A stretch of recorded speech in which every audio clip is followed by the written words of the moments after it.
Nepal has always held a special place in my heart. When the first earthquake struck, I was there. Fear was the one thing we had to overcome. For decades, scientists had warned of Nepal's geological vulnerability. Join me, Michelle Yeoh, as we search for answers in Aftershock, Disaster in Nepal on Discovery Channel.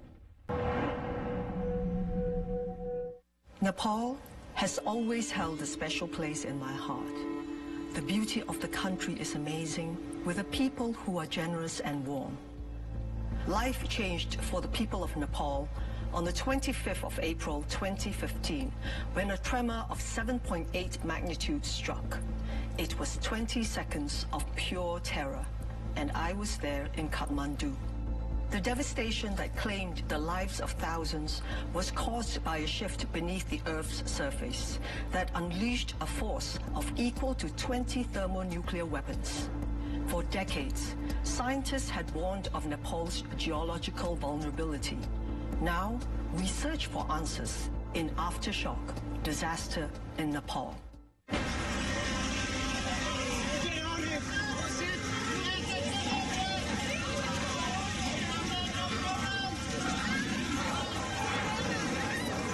The 25th of April, 2015. A massive earthquake devastates Nepal. A state of emergency in Nepal. The death toll rises to more than 2,500. 2 weeks later, without warning, a second major quake strikes the region.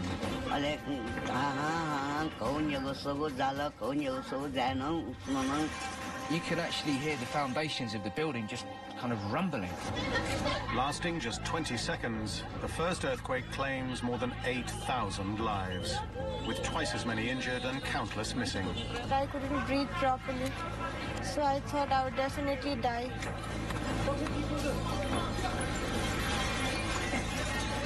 The scale of the devastation takes the population by surprise, but world-leading scientists saw it coming.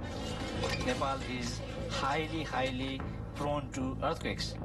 The forces were something like a 7-megaton bomb. Using shocking footage of the quake caught on camera and with exclusive eyewitness testimonies, this documentary special reveals incredible stories of horror, survival, and rescue. From the city to the world's highest peak, where it's the deadliest day ever. Mountains around us were shaking, the ground was shaking. I really felt that there is the possibility that I die now. And we investigate the struggle to protect us from the next big one. The big question right now is, will there be another one? I work in this field to protect human life and to make sure the level of devastation that we see in these earthquakes doesn't happen again in the future.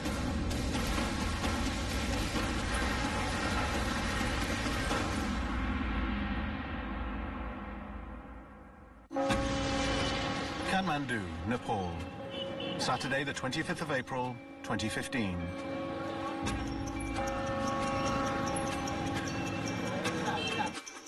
Nepal sits between the giant countries of India and China and is home to the mighty Himalayas.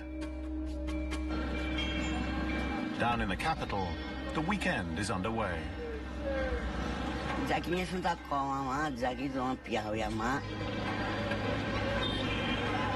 Visual effects designer Murray Kerr is enjoying his day off. It was a regular Saturday.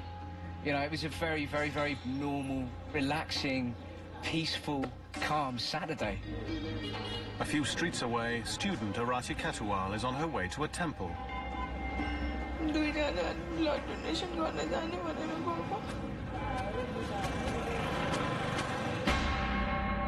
160 kilometers northeast is the world's highest mountain, Everest. At base camp, over 500 climbers are preparing for an ascent. Among them, 22-year-old German Jost Kobusch. Everything was just normal, chatting, sitting around, exchanging stories. Experienced climber Nick Talbot is relaxing before his ascent. It was a rest day. Got up, had breakfast, chatted with teammates. I was really excited for this feeling to be out there in the nature. Newly married couple Sam and Alex are heading up the notorious Khumbu Icefall to Camp 1. A 7-hour climb. We're just mainly excited about getting to Camp 1 and further. I was just in wonderment going up the icefall. It's so beautiful. You're climbing through a sea of ice, so you have towers of ice, big crevasses, that sort of thing, ladders across crevasses. 220 kilometers to the west, deep under the Himalayan mountains, there's a zone of seismic activity. It's caused by a major fault line over 2,500 kilometers long, running from east to west, dividing the great continents of India and Asia.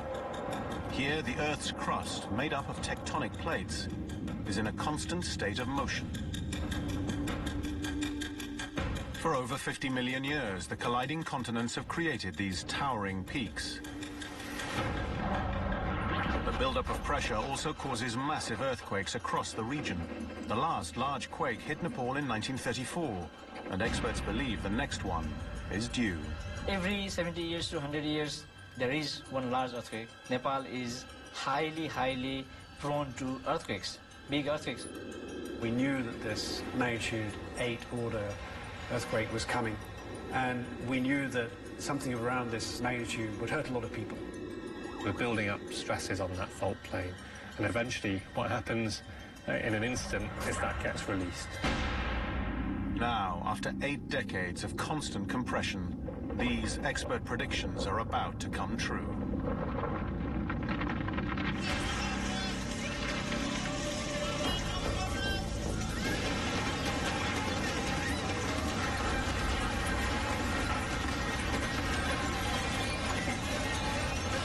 Without warning, confused crowds in Kathmandu are hit by violent shaking. Residents and tourists scramble for safety.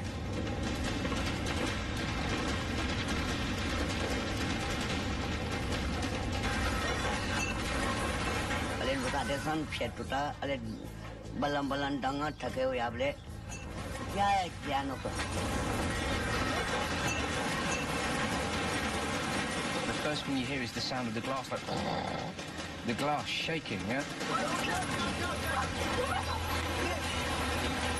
Et donc on est couru se réfugier dans une petite cour intérieure où il y avait un peu d'espace pour éviter de se faire écraser. Et quand on est revenu à Durban Square, on a vu que tout était cassé.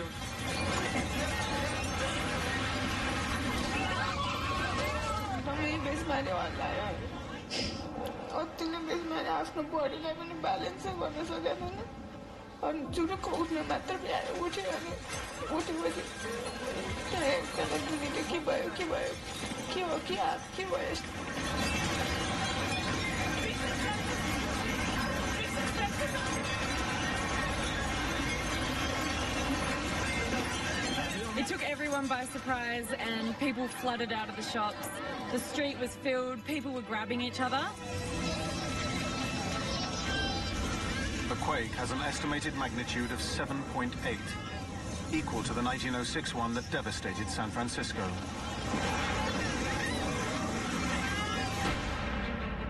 From the epicenter of the quake in the Gorkha district, almost 80 kilometers west of Kathmandu, shock waves are radiating out across the continent. Tremors are felt as far south as Kerala in India and deep into southwest China.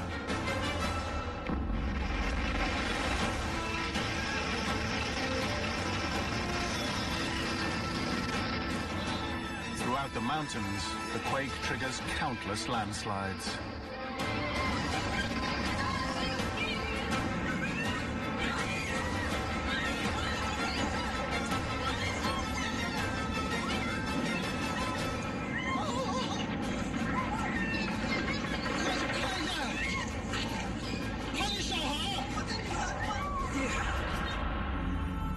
...220 kilometers northeast of the epicenter, mountaineers on Everest also feel the tremors. The ground is shaking. Alex and I were in our tent, and the ground starts shaking. But up here, it's not rocks they need to worry about.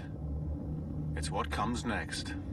Then there's a massive crack from a nearby mountain. And our expedition leader shouted, "Get out of your tents. It's coming, it's coming." So I jumped out of my tent. I can't have been that quick because I must have put my shoes on. And I discovered that my 5 next door neighbours were also standing outside their tents. And having never been in an earthquake before, I didn't realise it was an earthquake. We were kind of looking around. And then we saw the avalanche.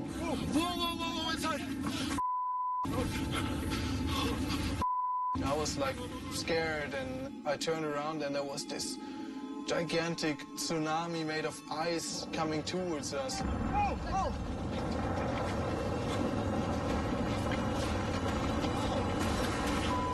Across the region, the landscape is about to be changed forever.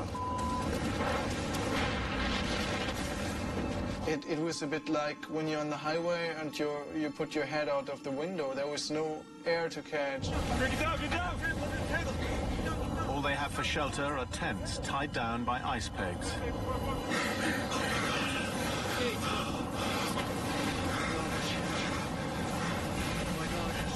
The avalanche outside is traveling at speeds of 300 kilometers per hour, bringing with it tons of snow and rock.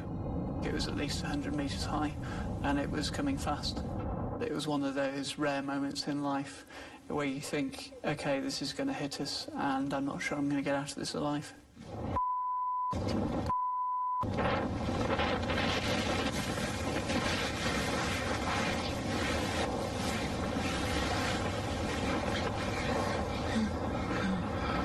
Come under my jacket. Come under my jacket. Are you okay? Yeah. Wind speeds were so high. I told these 2 guys to come under my down jacket, just to catch a little bit of air. Like it was suffocating in the snow.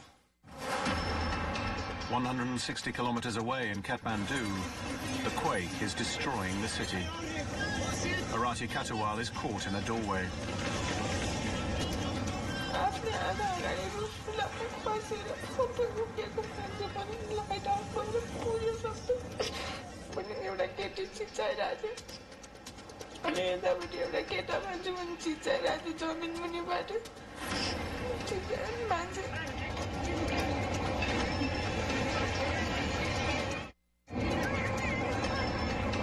Kathmandu resident Murray Kerr and his wife Annie are on the first floor of their house. You could actually hear the foundations of the building just kind of rumbling because the whole building is shaking. We got down the stairs and it was like running on jelly.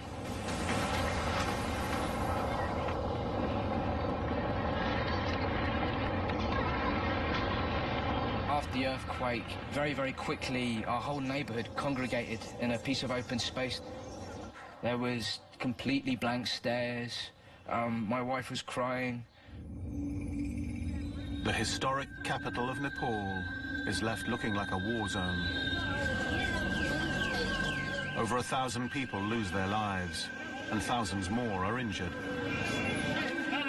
One of the city's iconic landmarks, the Darahara Tower, is among those completely destroyed.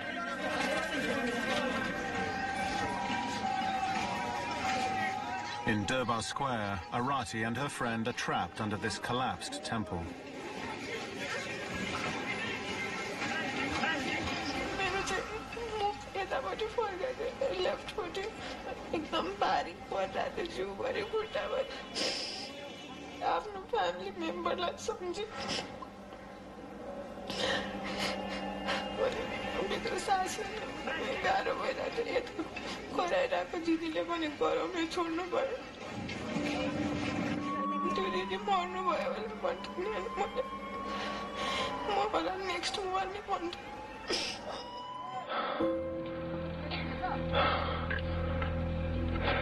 Back at Everest, the avalanche has devastated base camp.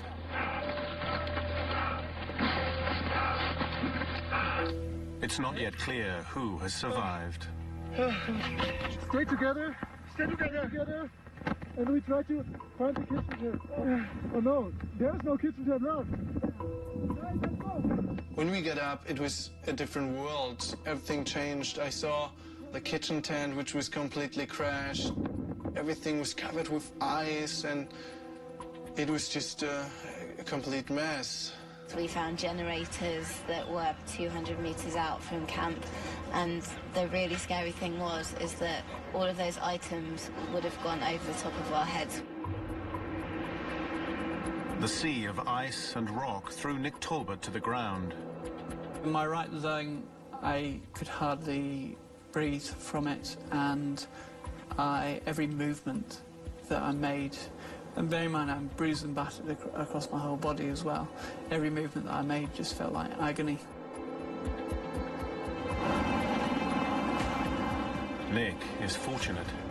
18 climbers have been killed by the avalanche. It's the deadliest day on Everest in history. It's very much a lottery as to who lives and who dies in that situation. And I consider myself extremely lucky to be one of the people that lived. In Kathmandu, as the dust settles, the emergency services respond, but struggle to cope with the extent of the devastation. The city's main hospital is quickly overwhelmed by thousands needing medical attention, while rescue teams begin the frantic task of searching for survivors under collapsed buildings.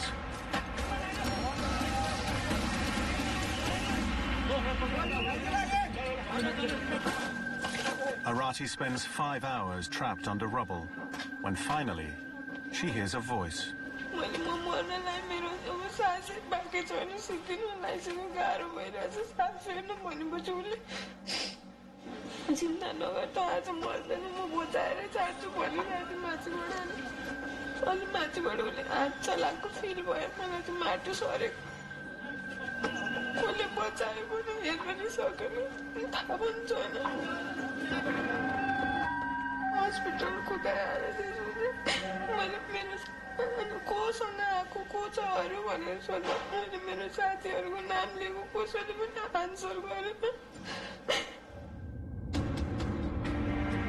Elsewhere in the city, thousands of people are searching for their loved ones. For Razmila Awal, the quake realizes every mother's worst fear. Her 4-month-old baby was sleeping soundly in the upstairs bedroom of this house when it collapsed.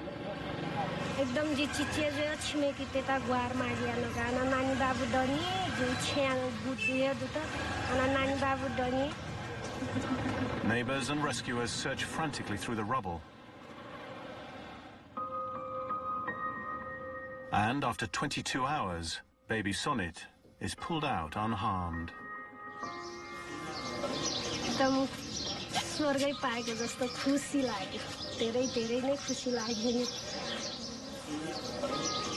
अनि अब टोलवासी हैन दाजुभाइहरुलाई पनि धेरै धन्यवाद उहाँहरुले धेरै मद्दत गर्नुभयो बाबुलाई खोज्न नानीलाई निकाल्न धेरै मद्दत गर्नुभयो उहाँहरुको मद्दतको साथसाथै आदमीहरु आएर निकाल्दिनु भयो उहाँहरुलाई पनि धन्यवादै भन्छु उहाँहरु देखेर पनि धेरै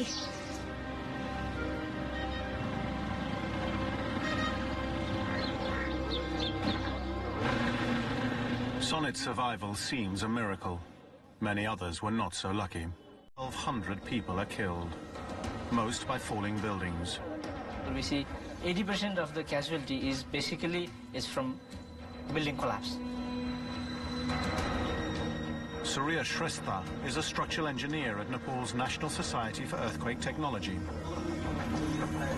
One of the core areas of NSET to promote safer building practices, because we see in developing countries like Nepal, buildings or houses that people build themselves are the largest killer. We have been working with communities for enhancing their preparedness for earthquake. The problem is many of the structures were hastily constructed multi-story buildings without earthquake-resistant reinforcements.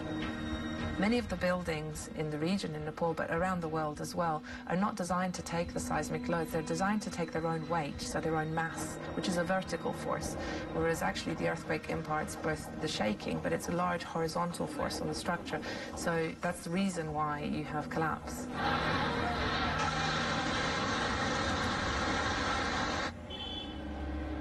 For 2 decades, Surya and his team have been reinforcing key public buildings to cope with earthquake forces.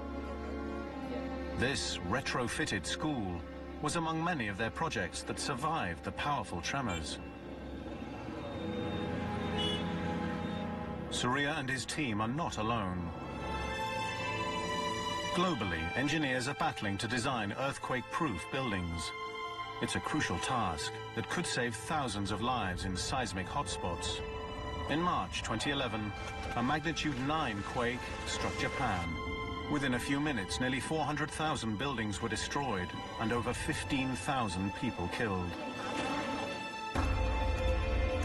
The challenge for engineers now is to establish which types of buildings can handle a large quake. This is the world's largest full-scale shake table. It's simulating a 7.5 magnitude quake. A 7-story wood-framed condominium escapes with barely a scratch. This test proves that the more lightweight a building, the more impact it can absorb. It will also identify any weak areas in the structure. The results of these experiments allow us to design guidance and retrofit strategies to make our buildings safer. Good heavens, just look at this. On the ground in Kathmandu, geologist Roger Billam is investigating which types of buildings were destroyed by this quake. We want to know why some buildings survive and why some don't. For example, this survived a magnitude 7.8 earthquake. We know the last earthquake to seriously damage Kathmandu was back in 1934. It was a magnitude 8 quake, causing widespread devastation in northern India and Nepal. And it razed around a quarter of Kathmandu to the ground, killing over 17,000 people. Buildings similar style and construction and assembly that survived for the last 2,000 years must have survived magnitude 7.8 earthquakes. Absolutely fascinating. This is such a precarious structure. All the weight is above. The pillars are very slender, and yet it didn't fall down. So there's a lesson to be learned there. I doubt whether anybody will build a house like this, but this obviously was able to withstand the wobbling of the earth. I noticed it's actually got some reinforcing in it, and I think that may have been installed in 1934 after that earthquake. This may have collapsed and they engineered it right. It means that you can't use the existence of that structure, its survival, as an indication that there wasn't a very large earthquake in that particular part.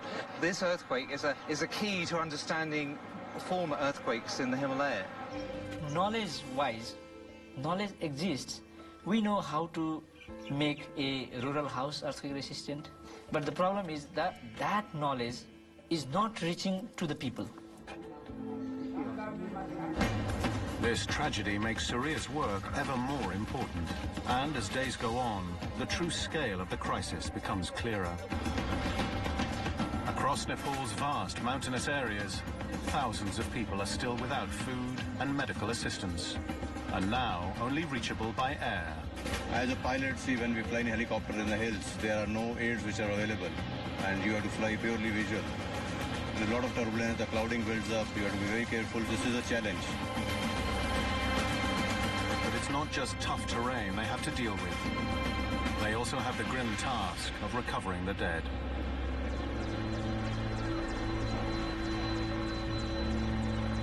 We found that there are a lot of casualties which have to be brought in, a lot of injured, a lot of patients on stretchers. These 7 trekkers were tragically killed in a landslide. We already brought around 7 bodies which were under the landslide. So people are doing their work, everybody is contributing for the relief and rescue of the earthquake victims. Technology has become an integral part of our lives, and for the people of Nepal, it became a matter of life or death. Some of the early images that came out of Nepal after the quake were recorded with smartphones. It was also one of the means of communication that survivors used. But what if the same device could be used to save lives and future quake-proof ourselves? During the earthquake high in the Himalayas, the powerful shaking triggered lethal avalanches. Like the one that killed 18 people on Everest. But it also generated deadly landslides.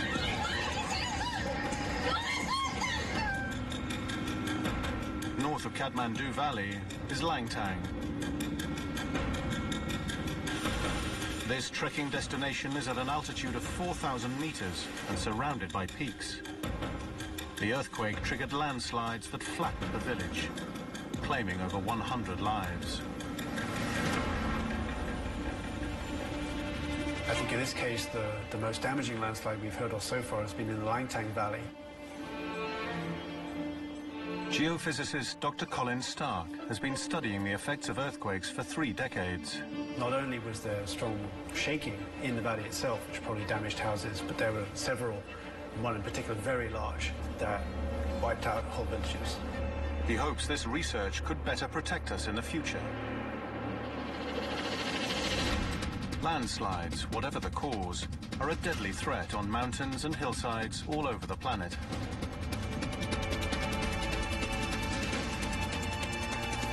When they strike, a global network of seismometers gathers the data, allowing scientists to detect which conditions pose the greatest danger. It's very rare to have any scientific grade measurements of very large landslides. So by doing experiments in this context, we can actually simulate those very large events. To examine a landslide up close, Colin uses a giant centrifuge, recreating one in lab conditions. This is our 100G ton centrifuge. It's a 3-meter arm that can spin up to 3 times per second, generating 100G forces. The work that we do here is mainly focused on landslides and understanding how far those landslides will go and the damage that they will do when they strike. A landslide of several meters deep and hundreds of meters wide is simulated, close to the scale of the landslides that hit during the Nepal earthquake. It may look like some polystyrene balls floating across a screen, but this shows how dry debris flow moves down a canyon, similar to what occurred on Nepal's mountain slopes.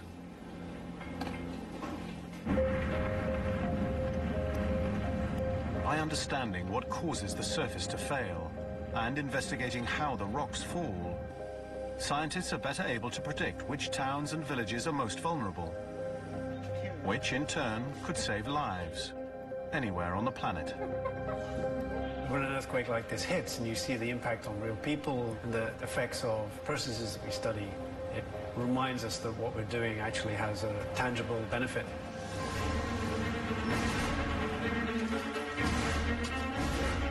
One week after the earthquake struck, the race is on to get relief to the many survivors left homeless.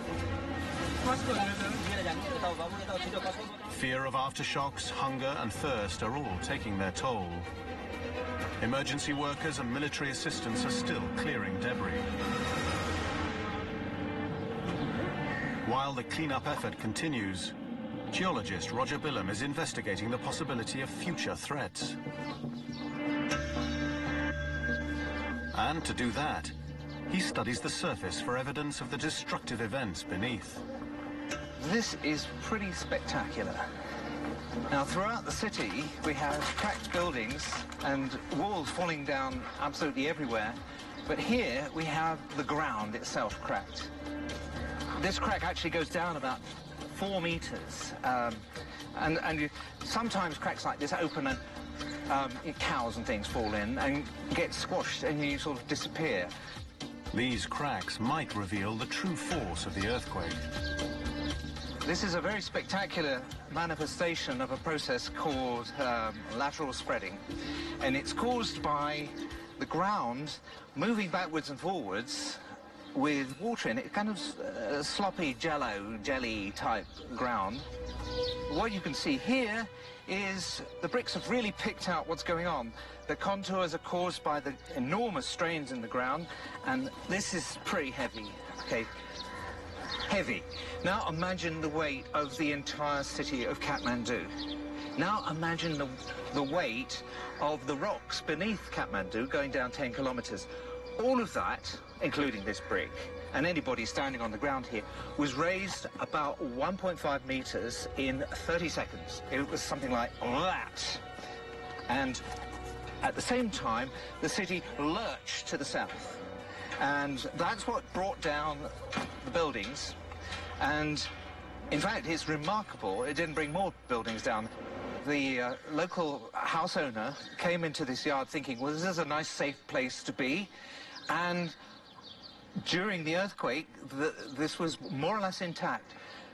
After the earthquake, a few minutes after the earthquake, it started moving, and she realized this wasn't at all a safe place to be, so she ran back to where she was before.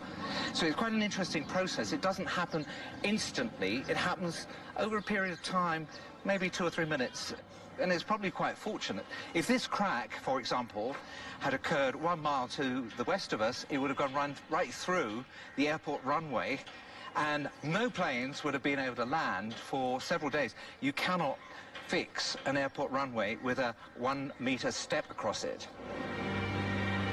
Beneath the Himalayas, the squashing of tectonic plates, where India slides under the rest of Asia, has been shaking this landscape for millions of years. The 2015 earthquake was 16 times more powerful than the one that struck Haiti in 2010, equivalent to 500 Hiroshima bombs.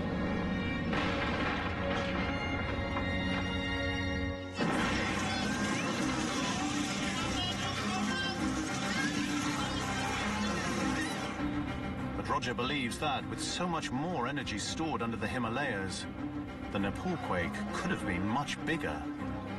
And that raises a terrible question. Is this catastrophic event random, or is there a deadly pattern of events? The big question right now, and one that is of great concern to the citizens of Kathmandu, is will there be another one? And no one could have known quite how soon the next quake would hit. Nepal is hit by a second major earthquake. To the people of Nepal, you are in our hearts and minds, and our prayers are with you. We will get through this together. Help us help Nepal. Please visit livetolove.org.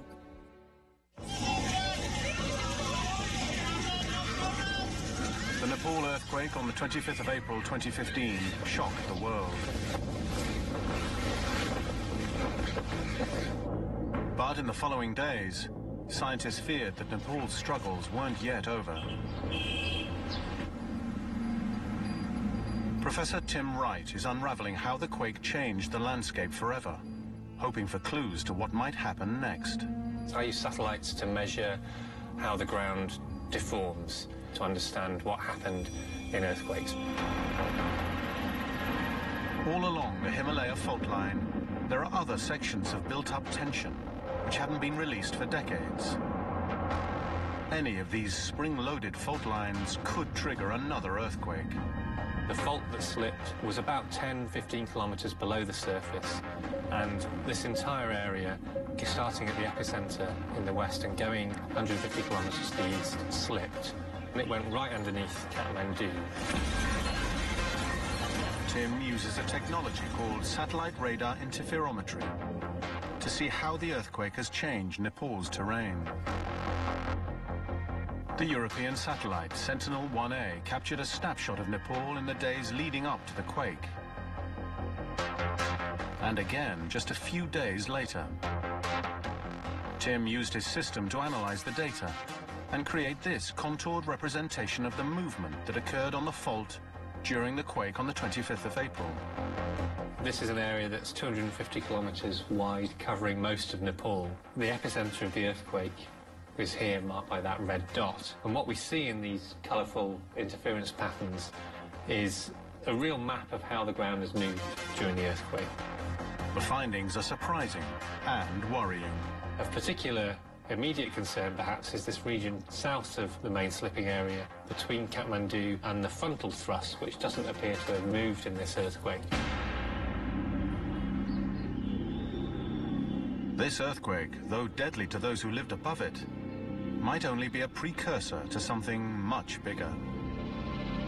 The entire Himalayan chain is being loaded all the time, and that has to be released in a big event. It could be several earthquakes, or it could be one big earthquake. It's a bit like a time bomb, but we don't know the length of the fuse on that time bomb. Just 2 weeks after the devastating quake, the region's worst nightmare comes true. Nepal is hit by a second major earthquake. Today, the terror returns just 2 weeks after 8,000 people were killed there. The quake has a magnitude of 7.3, almost as powerful as the first. Its epicenter is 75 kilometers east of the capital Kathmandu, close to Mount Everest. And it kills at least 100 more people. Authorities advise people to stay outside to avoid the deadly threat of building collapse. Earthquakes are kind of selective about what they want to destroy. They go for the weakest. It's just like evolution. It can be rebuilt, and it will be rebuilt better. I mean, that's the good news. This is a great opportunity to make our houses, our infrastructure safe. So we have to look at the opportunity given by this earthquake to rebuild our future safe. Scientists are working on other advances that will enable us to respond quicker to earthquake warnings. I think in the future, technological developments that will help us better assess earthquakes like this will be networks of early warning, smartphone deployed messaging, together with a training of people to know what to do to respond. Smartphone apps are being developed that use information from ground motion sensors to raise the evacuation alarm when an earthquake is about to strike. Early warning is basically to give you some time to respond. So if people can have time to escape from the buildings, that would be great and can reduce the amount of damage and casualties. But for those who lived through the events of April and May 2015, they will never forget the enormity of the Earth's destructive power.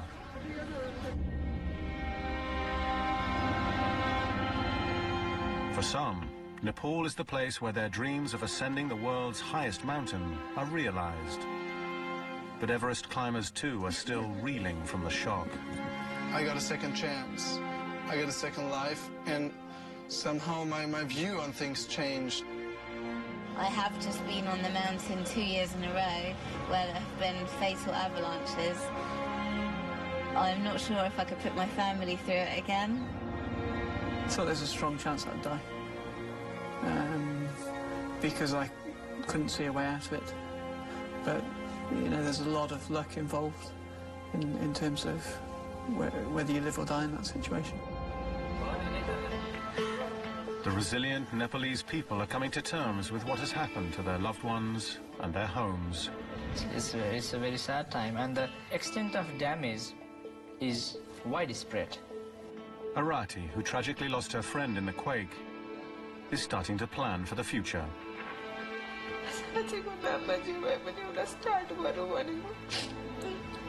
Charity जस्तो के सानो भए पनि एउटा free school भए पनि के गरौँ भनेको सानो पनि. Despite the extreme circumstances and the fear of even more shocks to come, they are rebuilding their lives. दुःखमाथि तै सुझ सुख दुःख जिउँदा थियो अनुभव.